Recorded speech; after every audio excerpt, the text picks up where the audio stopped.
This man poured an entire bottle of alcohol all over himself. Then he grabbed the bottle and headed straight to the Russian embassy. The security guard at the entrance thought he was just another drunk. He didn't pay him much attention, he just told him to leave. Right then, a diplomat from the embassy walked out. The man immediately got in his car and chased after him. He rammed into the diplomat's car and forced it to stop. Then he calmly got out. He poured gasoline all over the other car.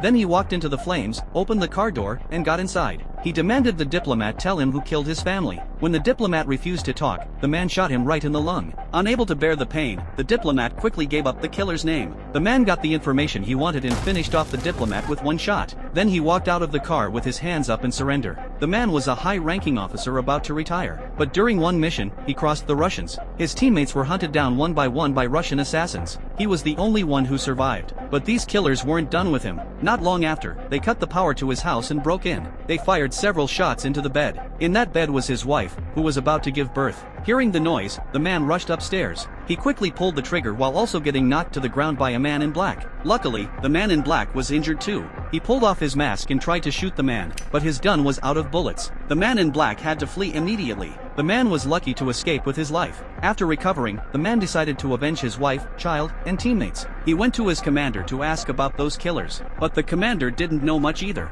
All he knew was who the diplomat was that issued passports for the Russians. So the man went after that diplomat first. Because he killed the diplomat, the man was thrown in prison. But he wasn't scared at all. He knew his boss would bail him out. Under his boss's guidance, he went to meet with the top leadership. The man told them the name of the man in black. To his surprise, they were all shocked. Turns out this guy was a Russian counterintelligence spy, an extremely dangerous figure. The higher-ups immediately decided to form a team to eliminate the man in black. The man wasn't originally part of this team, but he volunteered to go and avenge his family, so they brought him on board. This mission required going to Russia. To avoid being spotted by their air force, they could only take a commercial flight. Then they'd parachute down. The plan seemed foolproof, but the moment they entered Russian airspace and prepared to jump, they were spotted by a Russian Su-57 fighter jet.